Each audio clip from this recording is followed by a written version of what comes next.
Ek wil baie graag vanmôre 'n inisiatief aan u bekendstel wat deur een van ons kerk se lidmate daar in Kriel gemeente geneem is. Ek sal vir julle sê wanneer om te speel. Hoor, ek gaan eers 'n paar gevleelde woorde praat en dan kan julle vir ons die video greep net speel. Wanneer 'n mens jy kan vir my net ook skakel na my rekenaar toe asseblief. Wanneer 'n mens by synodes kom, eenmal in 2 jaar, dan werk 'n mens deur 'n agenda wat so lyk. Dis die synodale bundel van 2021 gewees, maar dis die agenda van 'n synode wat 'n week hou. En dan word daar geweldig baie gepraat, daar word baie gedebatteer, en daar word groot besluite geneem, maar by synodes neem 'n mens ook kennis van wat in die kerk, in die breë oor die land aan die gang is. En jy word soms met die besin oor sake wat die hele kerkverband, die EG Kerk van Suid-Afrika raak, terwille van die besoekers, dit gaan nie lank wees nie, ek weet, julle is nou nie, miskien stel julle nie baie belang om nou hierdie sake te weet nie, maar luister tog asseblief aandagtig, miskien is dit ook vir jou ore bedoel vanmôre. En uiteindelik kry 'n mens te doen in die synode met harde realiteite, moeilike realiteite, want jy kan nie in hierdie bundel in jou verslae aan die synode goed gaan skryf, net om jouself te laat goed lyk of om die kerk te laat goed lyk nie. Die feite moet hierin opgeneem word en daar moet oor die feite besin word en besluite geneem word. En ons neem dan ook kennis die afgelope dekade of wat van die veranderende situasie in die EG Kerk van Suid-Afrika. Van die ander kerke het groter selfs probleme as dit wat ons mee te kampe het. En het ons dan die afgelope synode verlede jaar het ons in die synodale bundel gesien dat die statistiek wys in 2014 was ons 11.081 lidmate oor die hele land. En in 2025 8.712 lidmate. Dit strek 'n mens tot kommer. Dit is moeilike en harde feite wat jy in die oë moet staar en ons as kerk moet die vraag vra, waarom is dit so? Wat is die rede? En daar's 'n klomp redes. Daar's die eerste ding, die emigrasie van ons mense oor see. Ons weet hoeveel van ons eie mense die afgelope dekade die land verlaat het. Baie van ons kerk se lidmate, kan ek vanmôre met 'n eerlike hart sê, is in die buiteland. Ons het nou weer 'n gesin in ons eie gemeente na die buiteland toe, Amerika toe afgestaan. Dan is daar die demografie in ons land wat in baie plekke radikaal verander. Gemeentes wat vroeër jare groot, sterk gemeentes was, se kerkgebou is nou geleë in 'n plek waar daar die demografie so verander het, dat ek weet van 'n gemeente, en ek gaan glad nie name noem nie, maar ek weet van 'n gemeente wat 30 jaar gelede toe ek 'n student was, 'n groot, sterk gemeente was. Een van die gemeentes in die land. Ek hoor daar's 14 mense in 'n oggenddiens. Dis as gevolg van die demografiese verandering in daai omgewing. En daar moet planne gemaak word. Baie van ons lidmate is ouer mense wat ook al gesterf het en hemel toe is. So dis nog 'n rede. En dan is daar oor die algemeen word daar gekla dat daar te min jong mense in die kerk bygevoeg word. Nou, ons is bevoorreg hier in die gemeente dat ons is regtig goed verteenwoordig van oud tot jonk en ons is dankbaar vir die groei wat hier is en die vooruitgang. Ons eer die Here en ons begeer dit vir die hele kerk. Dis maar net so 'n prentjie, ek wil u nie negatief maak nie. Nou, daar is 'n totaal van 78 gemeentes in die land, waarvan 52 selfstandige gemeentes is. Dit beteken, hulle het meer as 50 lidmate, hulle het 'n volwaardige kerkraad, en hulle kan ook finansiëel, is hulle selfstandig, hulle kan self oor die weg kom.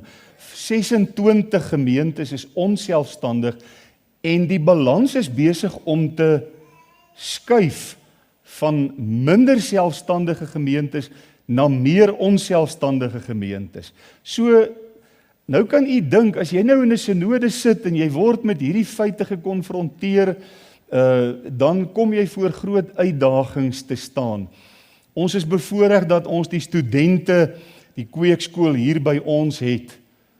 Maar ons is bewus dat die studiegeld vir baie studente 'n geweldige groot uitdaging, groot probleem is. Dit kos 'n klomp geld per jaar om by die kweekskool te kan inwoon, te kan studeer. En dit plaas dan ook 'n las op die finansies van die kerk en van die studente. So daar's 'n uitdaging.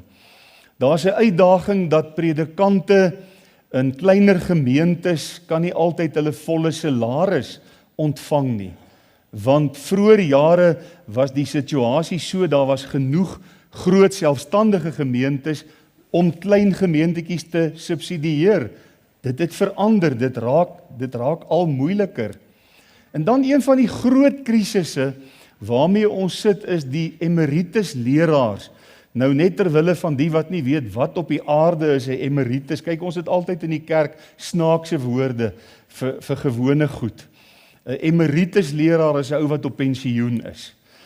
Dis eenvoudig al wat dit is. So, ek gaan net so 'n bietjie aan. In 2006 het die synode besluit geneem om emeritus leraars te help met hulle mediese fonds. Aan daai tyd was dit al baie goedkoper geweest as wat dit nou is, en daar was toe op daardie stadium 14 afgetrede leraars, saam met hulle vrouens, min of meer 28 persone wat die hulp nodig gehad het in 2006. Op 31 Augustus 2025 het soveel leraars van 2006 afgetree, dat die kerk nou 94 persone moet help met hulle mediese onkostes. R5.500 'n maand wat ons aan die emeriti gegee het. En ja, hoe word dit befonds? Uit die gemeentes uit. Teen R3.000 per gemeente per maand wat gemeentes moet gee. En ons het op 'n punt gekom waar gemeentes vir ons laat weet het, ons kan nie meer nie. Ons het nie R3.000 'n maand om te gee vir hierdie fonds nie. Ons hart is in hierdie ding en ons wil graag, maar ons kan nie. So, dis 'n geweldige groot uitdaging as jy kyk na al hierdie dinge. Groot getal gemeentes kan dit nie bybring nie. Ons het R249.000 'n maand, sê maar R250.000 'n maand nodig om die emeritus leraars te help met hulle medies. Verstaan u die probleem? Dit beteken dat wanneer 'n mens by die volgende 5 jaar tree daar nog 10 van ons af. So die probleem raak net al groter en mense word al ouer. Dit is maar net een van die feite waarmee ons te doen het. Nou watse uitwerking het hierdie feite op synodegangers? Wel, dit kan 'n mens, as jy deur die bundel gewerk het en jy's met hierdie feite gekonfronteer, kan jy by die synode weggaan en jy kan super negatief wees en sê, dis ikabot, kom ons maak maar die deure toe, kom ons kry liewer klaar, wat help dit om so aan te gaan? So jy kan baie negatief wees. Of jy kan besef dat ons uitdagings het en jy kan probeer om iets daaraan te doen. Jy kan betrokke raak en jy kan 'n verskil maak, né? En van verlede synode af het ons as moderatuur elke maand, eenmal 'n maand, die eerste Woensdag van elke maand, het ons besluit, ons gaan saam bid vir die kerk. So ons het elke Woensdag aand 'n uur wat ons afsonder, en dan bid ons saam vir die kerk en vir hierdie situasie. En u weet mos nou vanmôre saam met my, dat God is 'n hoorder van gebed.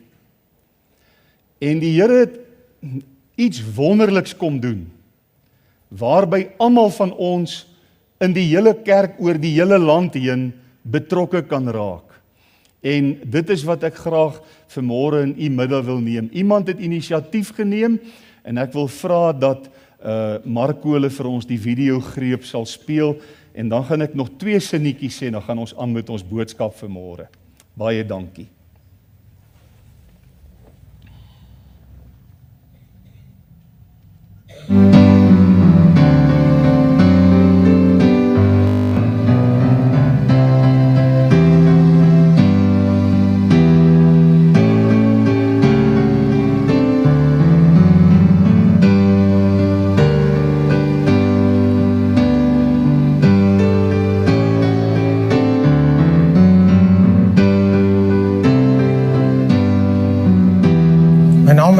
Dominee Henny Foster van Kriel Gemeente.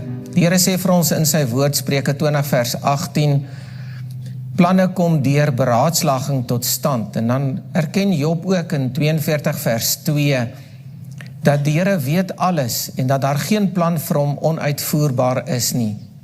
So het daar in die hart van een van ons boere, wat by die plaaslike synodes was, 'n saadjie in die hart geval.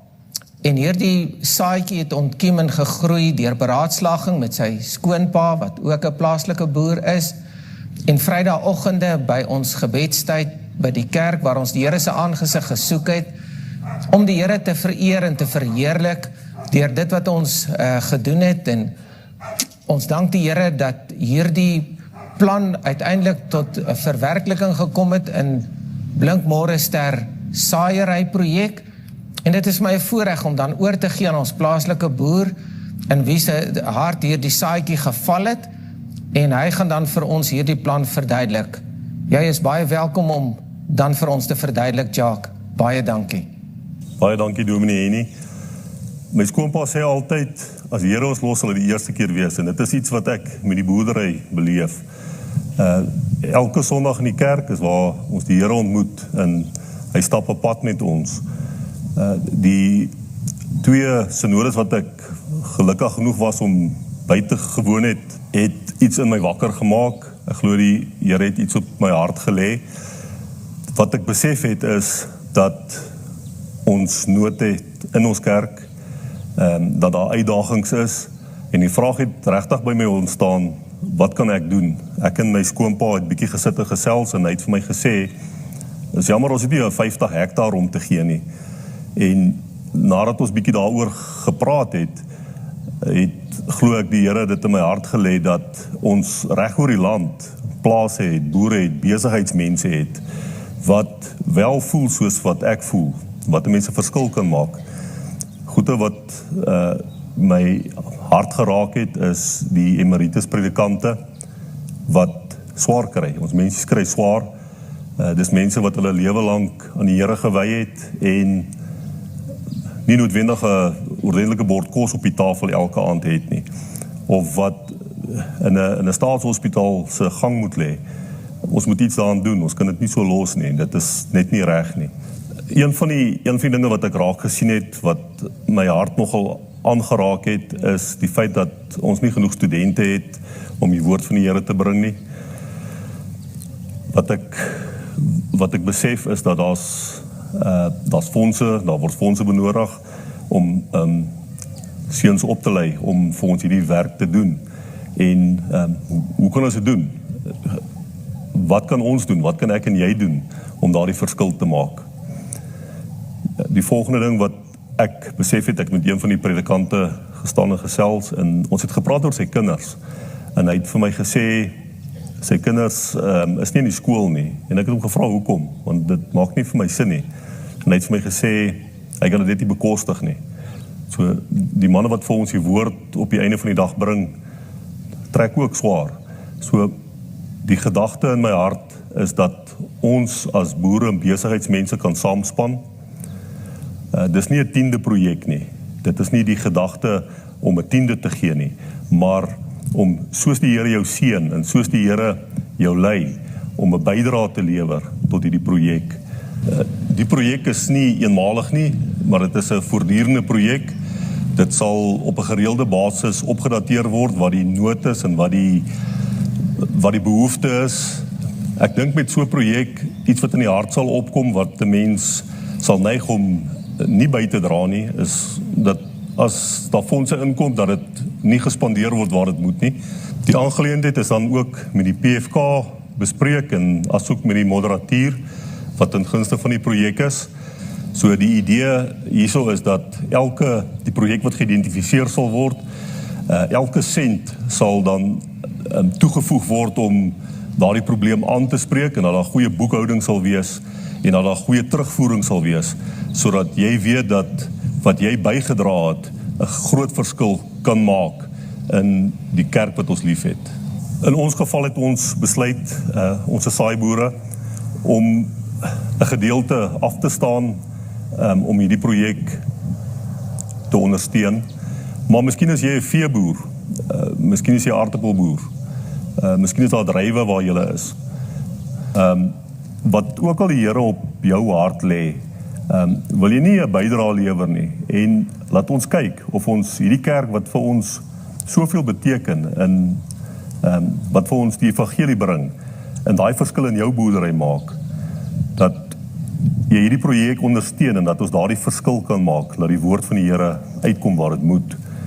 Selfs as jy 'n besigheidsmens is, ek glo elkeen van julle in besigheid het uitdagings, en ek is seker dat op meer as een geleentheid die Here julle al deurgedra het en op 'n plek gesit het dat jy kan asemhaal aan die ander kant, dat jy nie weet hoe jy deurgekom nie. So dit is, ek wil julle graag uitnooi en vra, kom ons maak 'n verskil. Liewe broers en susters, ek glo dat die EG Kerk in Suid-Afrika 'n baie besondere rol het om te speel in die tyd waarin ons lewe. Die Here het ons in hierdie land geplant in hierdie tyd, en ons is daar om vir mense die suiwer evangelie te bring. Ons is daar om vir mense die woord van die Here te bedien. En daar is so baie dinge om ons wat 'n mens negatief kan stem. Jy weet, as jy kyk na die ekonomie in die wêreld, daar het nou met die inval in Iran, word ons bang gemaak dat die brandstof gaan een van die dae opraak en alles gaan weer onbekostigbaar raak. En so is die kerk ook in 'n moeilike tyd. Nie net die EG Kerk nie, alle kerke bevind hulle in 'n moeilike tyd. Mense se finansies is nie altyd wat dit moet wees nie.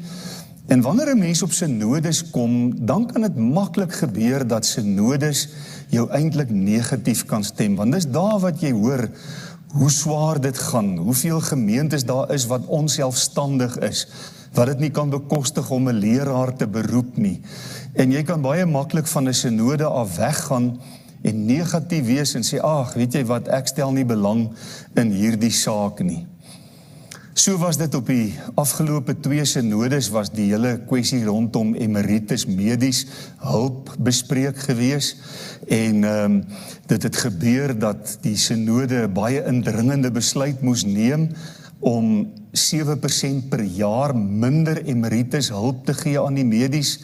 En toe ons by die huis kom, het ons as moderatuur by mekaar gekom en ons het oor hierdie saak gebid. Ons bid eenmaal 'n maand, bid ons daaroor, en ons het vir mekaar gesê, die Here kan planne maak, die Here kan verandering bring. Ons hoef nie blind te staar teen dit wat besluit is op die synode nie. En ons het vir mekaar gesê, ons moet die Here vertrou vir 'n plan. En hier uit die bloute uit kry ons 'n oproep van die PFK, en hulle sê daar's 'n plaasboer, broer Jacques Malan, wat met ons wil praat. Ons het ontmoeting gereël, ons het by mekaar gekom, en hy het 'n plan aan ons voorgelê wat die Here in sy hart lewendig gemaak het. En onmiddellik het my hart begin oorloop van opgewondenheid, entoesiasme. Want ek het net geweet, jy weet, die Here Jesus het gesê, ek sal my kerk op hierdie rots bou, en die poorte van die doderyk sal dit nie oorweldig nie. En so het u die plan van broer Jacques Malan gesien. wat die Here in sy hart gewerk het. Onmiddellik het ek gedink, dit laat my dink aan Handelinge 2, hoe die gemeente daar alles wat hulle gehad het, gemeenskaplik besit het, hoe hulle besittings en hulle eiendomme verkoop het, almal mense wat bitter swaar gekry het, sodat almal iets kan hê, en het ons as moderatuur dadelik ingekoop by hierdie plan en is ons regtig opgewonde. En wil ek graag vanaand elke lidmaat, dit boere sowel as besigheidsmanne, maar ook lidmate wat net werk, en selfs dominees, selfs gemeentes wat by hierdie plan wil inkoop, wil ek aanmoedig en motiveer. Kom raak betrokke hierby. Elke klein bietjie kan 'n verskil maak. En wie weet, ons kan miskien nou met 'n plan voor in dag kom, dat die Emeriti wel nog verder gehelp kan word met hulle medies. Predikante wat in klein gemeentetjies is, waar daar miskien nie al die middele is nie, kan uit hierdie inisiatief gehelp word. En op hierdie manier kan die Here dalk werklik 'n plan gee, 'n uitkoms gee, sodat ons vir mekaar kan omsien en na mekaar kan omsien. Broers en susters, ek wil u aanmoedig, raak betrokke by hierdie inisiatief. As die Here dit op jou hart lê, boonbehalwe jou tiende, en miskien is dit belangrik om hier te sê, elke lidmaat in hierdie kerk, wat glo dat ons die suiwer evangeliese boodskap het, die Bybelse boodskap, gee jou volle tiende. As jy R100 in 'n maand huis toe vat, wat jy vir jouself het, gee R10 daarvan vir die saak van die Here, sodat die woord van God vorentoe kan gaan, sodat mense in ons land bereik kan word met die vrymakende evangelie van ons Here Jesus. Ek wil net sê, ek is opgewonde, my hart wil amper uitjubel, saam met Psalm 103, loof die Here o my siel, en alles wat binne in my is, sy heilige naam. Mag die Here aan hierdie inisiatief stiekrag gee, mag dit van krag tot krag gaan, en mag die Here iets wonderliks bereik, deur dit wat hy op Jacques se hart gelê het. Baie dankie.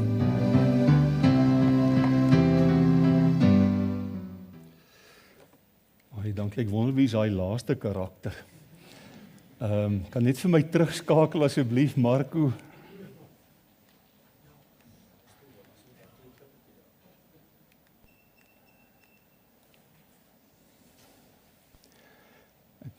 Ek het gesê 2 sinnetjies. Daar is 'n komitee in die lewe geroep, bestaande uit Jacques Malan en François Meyer, baie van u ken hom, hy is hier in Rietfontein gemeente, en dan Dominee Henny Foster is die voorsitter van die PFK, permanente finansiële komitee, Dominee John Rick Helm en Johnny Gates.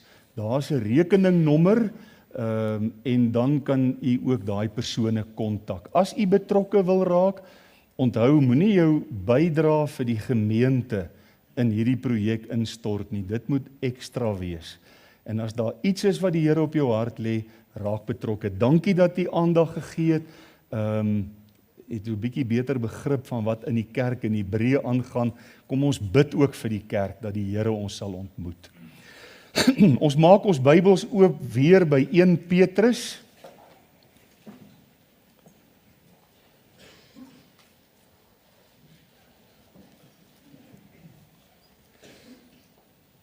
Ek gaan net vers 15 en 16 vir ons lees. U sal onthou, verlede Sondag het ek eintlik nie tyd gehad om punt 4 met u te behandel nie, en toe het ek gesê ek gaan 'n boodskap oor punt 4 uitwerk, en dis toe nou wat ek gaan doen het. So, ons lees net weer ons teks van oordenking, dis vers 15 en 16. Maar soos hy wat julle geroep het heilig is, moet julle ook in julle hele lewenswandel heilig word, omdat daar geskrywe is, wees heilig, want ek is heilig. En die tema waaroor ons dan gepraat het, voor ek daarby kom ons bly net so sit, ek gaan vir ons kort bid en net die Here se seën vra oor die verkondiging van die woord. Hemelse Vader, vanoggend is nou 'n bietjie 'n ander oggend, ons het nou na hierdie videogreep gekyk en na aanbieding van dit wat by die synode gebeur het, en ons bid vanmôre vir ons kerk. Ons bid, Here, dat U ons sal ontmoet. Ons bid dat U vir ons uitkomste sal gee waar dit nodig is. Ons dank U dat U in beheer van alles is en ja, Here, dit gaan uiteindelik oor U wat verheerlik moet word. Gee ook vir ons as leiers in die kerk groot wysheid dat ons U kerk sal lei op die regte paaie. Dankie dat ons die woord en die verkondiging daarvan ook nou aan U kan opdra. Ons bid vir hulle wat siek is, ons bid vir hulle wat verjaar. Wees met ons as 'n gemeente, Here. Dankie dat U ons so ryklik seën hier in Pretoria Oos. Ons verdien niks daarvan nie, maar U is vir ons baie, baie goed en ons loof U heilige naam daarvoor. Kom nou, o Heilige Gees, en bereik ook U kosbare doel in ons elkeen se lewens. In Jesus se naam, amen. Nou ja, verlede week het ek dieselfde prentjie daar gehad en toe was die tema wees heilig want ek is heilig. Vanmôre verander die tema net so klein bietjie, wees heilig van oproep na werklikheid. Verlede week het die Here ons opgeroep, wees heilig want ek is heilig. Vanmôre wil ons kyk, hoe kan dit 'n realiteit, 'n werklikheid in ons elkeen se lewe word en wees. Dit het begin 3 weke gelede by die tema wat ons by stil gestaan het in Johannes 15, waar Jesus gesê het, ek is die wynstok, julle die lote, wie in my bly en ek in hom, hy dra veel vrug. En daar het ons gesien hoe belangrik dit is dat ons in Christus gewortel sal wees, 'n verbondenheid met hom sal hê, dat ons lewenssap uit sy lewe uit sal put. En die kern van daardie boodskap is dat 'n kind van God se lewe begin en gaan voort en word volëindig in verbondenheid met die Here Jesus. Christendom is nie 'n klomp moets en moenies en iets wat ons van buite af probeer doen nie. Dit gaan oor ons verhouding met die Here Jesus. En hy het ook vir ons dan in daardie gedeelte in Johannes 15 gesê, want sonder my kan julle niks doen nie. Ons moet in Christus geanker wees. En dit het ons by die baie belangrike vraag gebring verlede week, wat gebeur met 'n lewe wat werklik in Christus geanker en geplant is?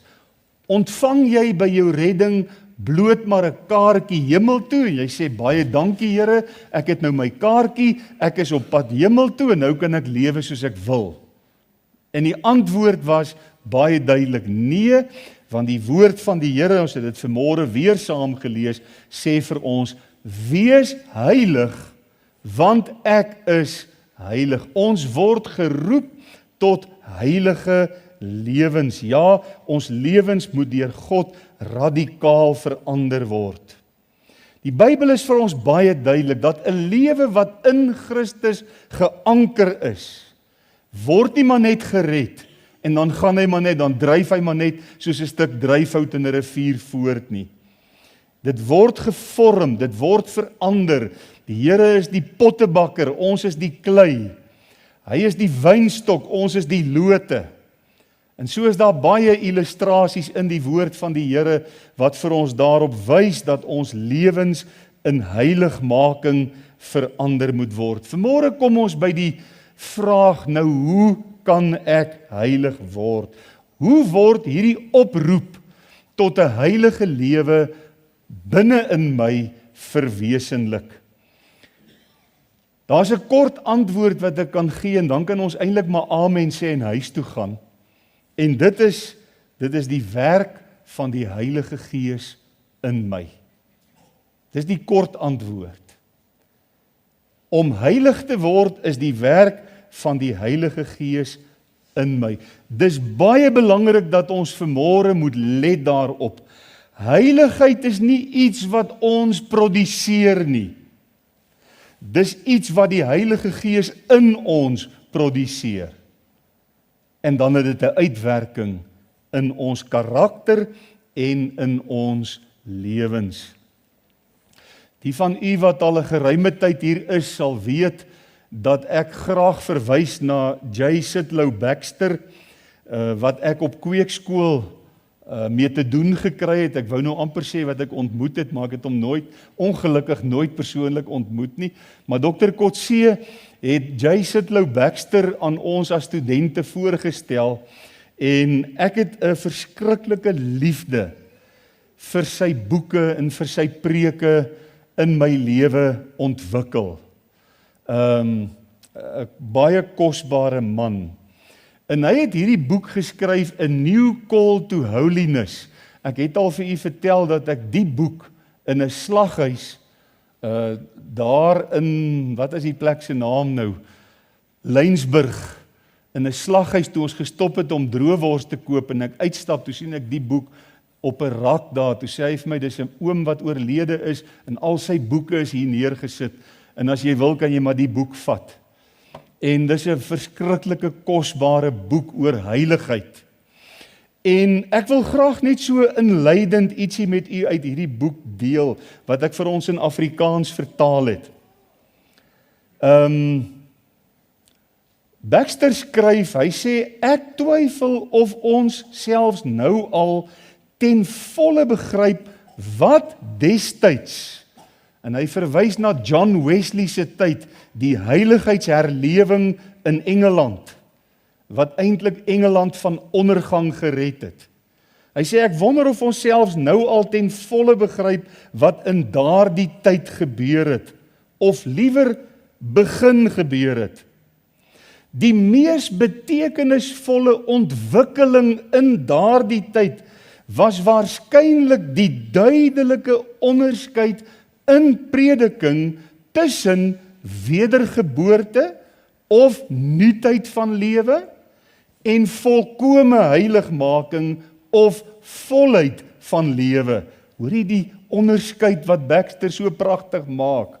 Wedergeboorte of nuutheid van lewe, volkome heiligmaking of volheid van lewe. Tussen regverdigmaking, toegerekende geregtigheid. Ek gaan vanaand 'n bietjie meer daaroor praat. Dit kom nogal snaaks genoeg ook in vanaand se boodskap na vore, trek die borswapen van geregtigheid aan en dan gaan ons oor hierdie sake bietjie praat vanaand. Regverdigmaking, Christus het sy geregtigheid op my rekening kom plaas, hy het my regverdig verklaar, hy het my vrygespreek, hy het my sy kind gemaak, hy het my status voor God verander, en Christelike volmaaktheid, nou nie sondelose perfeksionisme nie, dis glad nie wat hiermee bedoel word nie, maar heiligmaking, ingewerkte heiligheid. Hy gaan voort, hy sê tussen die eerste seën, redding, wat die wettige skuld van sonde wegneem, en 'n tweede seën, volkome heiligmaking, wat met die innerlike neiging tot sonde in my lewe handel. Baxter skryf, dit was hierdie nuwe beklemtonings, wat saam met Wesley gekom het, en toe al hoe meer algemeen geword het in heiligheidslering. Die kenmerk wat ons met nadenke moet raak sien, is dat volkome heiligmaking toe weer met nuwe ywer verkondig is as 'n innerlike transformasie, 'n innerlike werk van die Heilige Gees, wat deur direkte goddelike ingryping in kinders van die Here se lewens bewerk word, as 'n duidelik onderskeidbare tweede werk wat die Here in jou lewe doen, onderskeidbaar van wedergeboorte. Heiligheid is nie 'n saak van mystieke afsondering of deur sogenaamde verdienstelike godsdienstige oefeninge of deur enige ander menslike poging bereik kan word nie. Hoor u dit? Ons kan nie heiligmaking deur menslike pogings najaag en bereik nie. Dis 'n postbekeringshandeling van God in die lewe van 'n kind van God. 'n werk wat die Here vir jou moet doen. Dit kan nie bereik word nie. Dit moet ontvang word. Dis 'n kosbare boek hierdie. Dis nie 'n toestand wat ons deur selfpoging bereik nie. Dis 'n ingewerkte vernuwing wat ons deur Christus en deur die werk van die Heilige Gees ontvang. Laat dit diep insink. Dit was die beslissende herbeklemtoning. Ware heiligheid is 'n radikale vernuwing van 'n mens se hart en jou natuur. Pragtig. Ek het dit nog nie beter gestel gekry in my lewe as in hierdie boek nie. En dis waarna ons vanmôre wil kry. Hoe kan ons dit bereik? Hoe kan ons dit ontvang liewer? Ek het nou net gesê ons kan dit nie bereik nie. Hoe kan ons dit ontvang? In die eerste plek, die Heilige Gees moet ons harte verander. En die laaste punt gaan sê, hoe doen hy dit? Die Heilige Gees moet ons harte verander. Ek dink so aan Esegiel 36 vers 26 en 27, waar die Here met sy volk Israel praat oor die nuwe verbond wat hy gaan bring in Christus. En dan sê hy, en ek sal julle 'n nuwe hart gee en 'n nuwe gees in julle binneste gee. Ek sal die hart van klip uit julle vlees wegneem en julle 'n hart van vlees gee. En ek sal my gees in julle binneste gee en maak dat julle in my insettinge wandel en my verordeninge onderhou en doen. Wanneer die Gees van God kragtig binne in jou hart werk. Jy ontvang by wedergeboorte hierdie nuwe hart en hierdie nuwe gees. Jy ontvang die ingeplante natuur van God binne in jou en die potensiaal daarmee saam om vir die Here te kan lewe. Daar moet 'n geestelike hartoorplanting plaasvind in 'n mens se lewe. En is dit nie ook wat die Here Jesus gesê het nie? Wie in my bly en ek in hom, hy dra veel vrug, want sonder my kan julle niks doen nie. Met ander woorde, liewe broers en susters, en ek wil graag hê u moet dit vanmôre snap. Heiligheid begin nie wanneer ek probeer om my gedrag te verander nie. Dis nie hoe dit werk nie.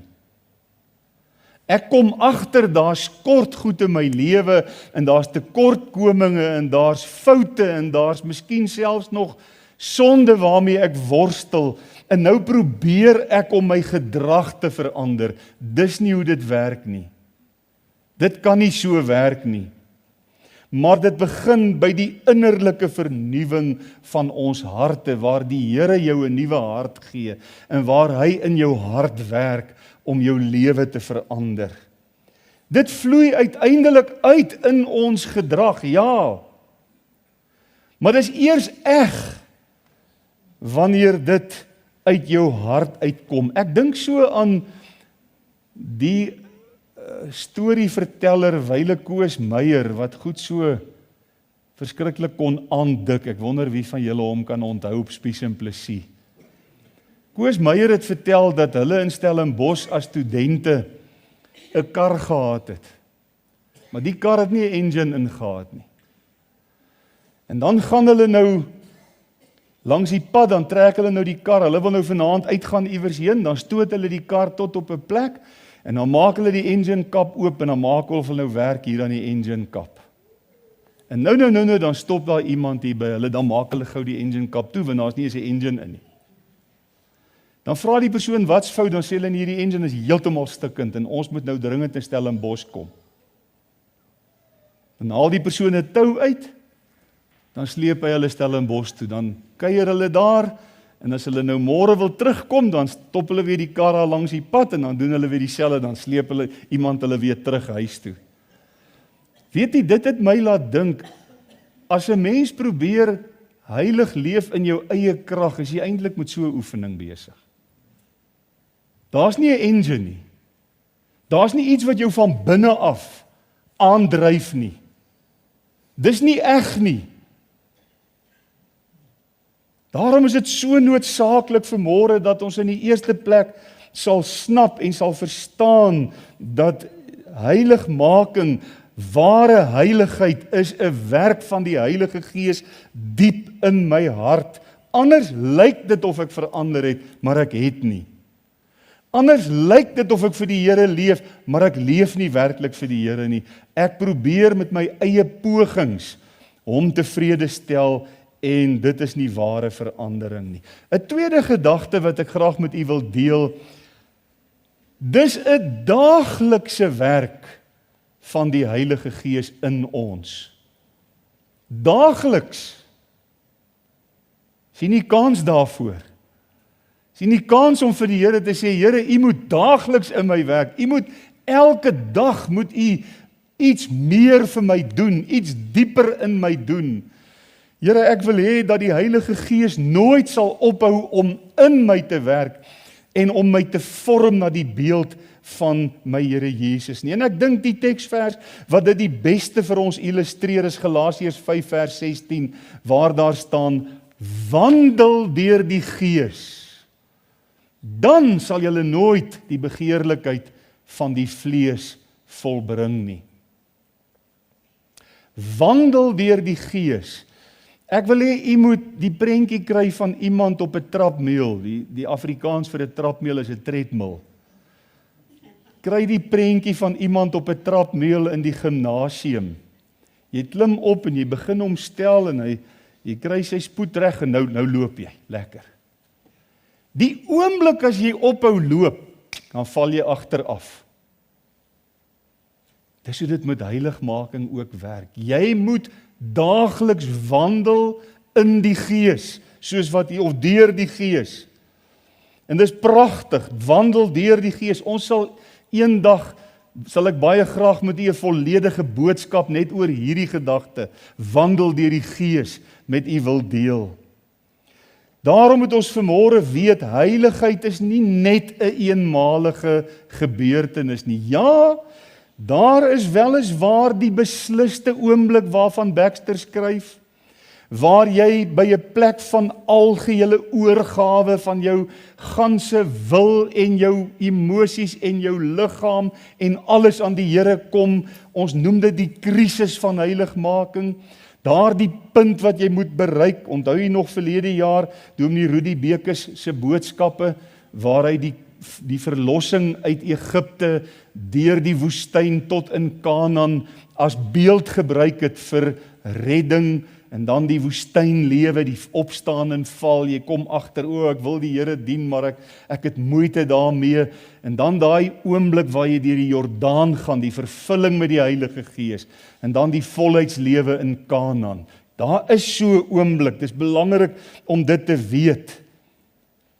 Maar daar moet ook daarna 'n daaglikse wandel deur die Gees wees. Jy kan nie een dag slap lê in jou geestelike lewe nie. En dan val jy jou tande uit hier agter. En jy kry bitter seer en jy sukkel om weer op te staan. Jy moet wandel deur die Gees. En dis nie 'n straf nie. Dit moenie vir ons moeite wees nie, dit moet vir 'n kind van God heerlik wees om te wandel deur die Gees. Elke dag die nuwe keuse maak om met die Gees saam te lewe. Elke situasie, elke geleentheid wat die Here ons gee, gebruik en aangryp en die tyd uitkoop want die dae is boos. Wandel deur die Gees beteken ek gaan nie luister na die leuns van die duiwel nie. Vanaand meer daaroor. Ek is bevrees die duiwel is besig om kinders van die Here so te mislei met drogredes, met verkeerde dinge, met leuns, dat baie kinders van die Here se lewens spreek nie van heiligheid nie. Omdat ons die leuen van die duiwel glo, so 'n daaglikse wandel deur die Gees. In die derde plek, die Heilige Gees doen hierdie werk deur karaktervorming. Wie anders as die Heilige Gees moet ons elkeen se karakters vorm? En ons kan nie vanmôre stry nie, karaktervorming is baie belangrik vir elke mens, wat nog vir 'n kind van God. Galasiërs 5:22 hou die vrug van die Gees aan ons voor en hy sê, die vrug van die Gees, die kind van God se karakter behoort gekenmerk te word deur liefde, blydskap, vrede, lankmoedigheid, vriendelikheid, goedheid, getrouheid, sagmoedigheid, selfbeheersing. Nie soos 'n pitboel wat met almal wil beklei nie, en wat met almal 'n moeilikheid soek nie, en wat nooit vrede met niemand kan hê nie. Liefde, blydskap, vrede, lankmoedigheid, vriendelikheid, goedheid, getrouheid, sagmoedigheid, selfbeheersing. En dan kom ons by die pragtige teksvers, daar in 2 Korintiërs 3 vers 18, waar Paulus skryf, en terwyl ons almal, hy praat met kinders van die Here, terwyl ons almal, nou gaan ek hier 'n sinodale bundel gebruik, met onbedekte gesig. Die sluier moet weggeneem word, sodat ek kan sien, sodat ek kan verstaan, sodat ek kan begryp wat die Here se bedoeling en sy wil is. Terwyl ons almal met onbedekte gesig, soos in 'n spieël die heerlikheid van die Here aanskou, waar gebeur dit? In die woord van die Here. Daar aanskou ek die heerlikheid van die Here. Word ons van gedaante verander na dieselfde beeld. Dis wat die Here wil doen. Karaktervorming van heerlikheid tot heerlikheid as deur die Here wat die Gees is. 'n Kind van God is iemand wat nie meer 'n sluier voor die oë het nie. As jy ongered is daar 'n sluier. Jy lees Bybel, maar jy verstaan niks. Dit dring nie tot jou deur nie. Jy sê, oeg, dis 'n moeilike boek hierdie. Niemand kan dit verstaan nie. Niemand kan dit begryp nie. Dit maak net nie sin nie. Maar die dag as die Here jou red en hy haal daai sluier van jou oë af en jy lees Bybel en jy sê, wat? Kyk wat staan hier. Die Here praat met my. Die Here het met my 'n afspraak. Die Here wil my kom vorm. Hy wil my kom verander na die beeld van die Here Jesus. Dis so wonderlik as dit met 'n mens gebeur. Dan begin die Here deur die woord in jou hart veranderingswerk doen en jy word al meer en meer soos ons wonderbare Here Jesus.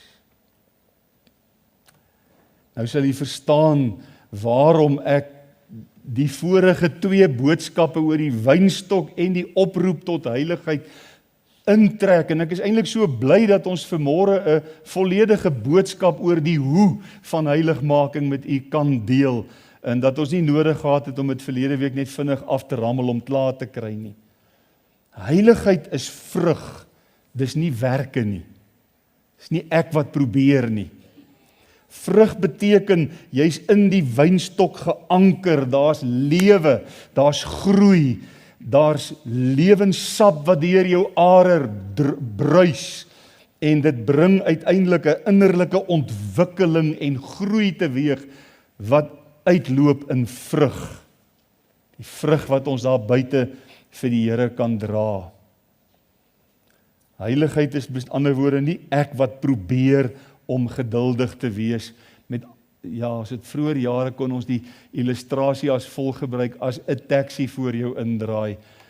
Vandag moet ons met 'n hele vloot taksies rekening hou, want hulle doen die snaakste goed elke 100 meter.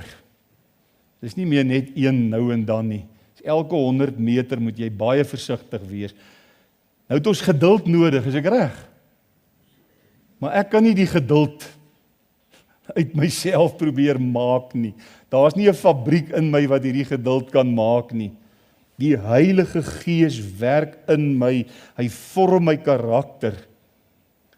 En in my geval gebruik hy my wonderlike vrou om my te help. En vir my te sê, my liefie, jy moes dit net verwag het. Dan was dit nie vir jou so moeilik nie. Sy's 'n wonderlike mens. Sy help my regtig baie. Ek is nou nie sarkasties nie, ek is opreg eerlik as ek haar vanmôre so bietjie. In die laaste plek, wat is my verantwoordelikheid? En nou klink dit miskien soos 'n paradoks, dit klink of soos 'n teenstrydigheid waarmee ek nou hier besig is, want ek het nou soveel klem daarop gelê om vir u te sê, ons kan dit nie bewerk nie, maar nou kom ek by die vraag, wat is my verantwoordelikheid? Ja, ons het 'n verantwoordelikheid, en ek is seker u sal dit saam met my baie mooi snap. Daar in 2 Korintiërs, die 6de hoofstuk, is ons eerste verantwoordelikheid van vers 14 af. Nou, ek is by 1 Korintiërs, dit sal nie help nie. Dit lyk nie vir my dieselfde nie. 2 Korintiërs hoofstuk 6 van vers 14 af. Moenie in dieselfde juk trek saam met die ongelowiges nie, want watter deelgenootskap het die geregtigheid met die ongeregtigheid? Watter gemeenskap het die lig met die duisternis? En watter ooreenstemming het Christus met Belial, of watter aandele die gelowige met die ongelowige? Dan kom hy by die oproep en hy sê, daarom gaan onder hulle uit en sonder julle af en raak nie aan wat onrein is nie. Moenie gemeenskap hou met die onvrugbare werke van die duisternis nie. Sonder jou af, het ons nie verlede week gesê, dis wat heiligheid is nie, een kant gesit vir die Here. Jy kan nie in sonde leef en heilig wil wees nie. Dis onmoontlik, daar moet 'n ware geestelike afsondering plaasvind. Dis ons eerste verantwoordelikheid. En die tweede is 'n algehele, volkome, gewillige oorgawe van my hele menswees aan die Here. En dit lees ons in Romeine 12 vers 1, wat ons baie goed ken. Ek vermaan julle dan by die ontferminge van God, dat julle julle liggame stel, sien u die oorgawe, julle moet julle liggame stel, as lewende, heilige en aan God welgevallige offers. Dit is julle logiese godsdiens, julle redelike godsdiens. Dit is al wat logies sin maak in die lig van wat Christus vir ons gedoen het. Oorgawe. So daar's hierdie 2 sake, afsondering en oorgawe.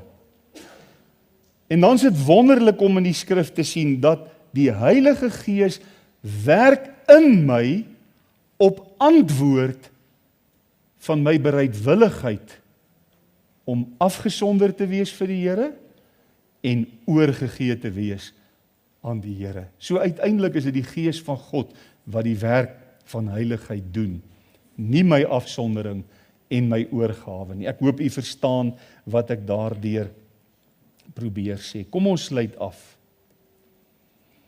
Ons het 2 weke gelede stil gestaan by die oproep van die Here Jesus.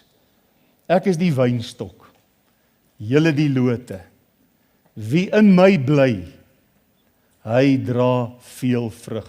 En dan die opdrag, bly in my, staan daar in Johannes 15.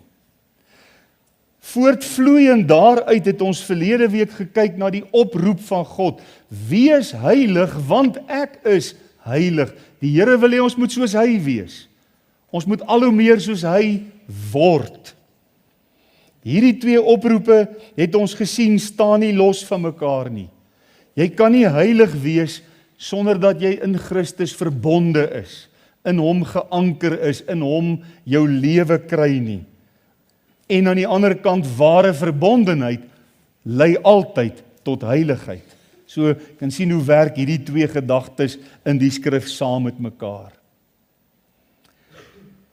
En miskien is dit presies hier waar die Here vanmôre met u kom praat en met my.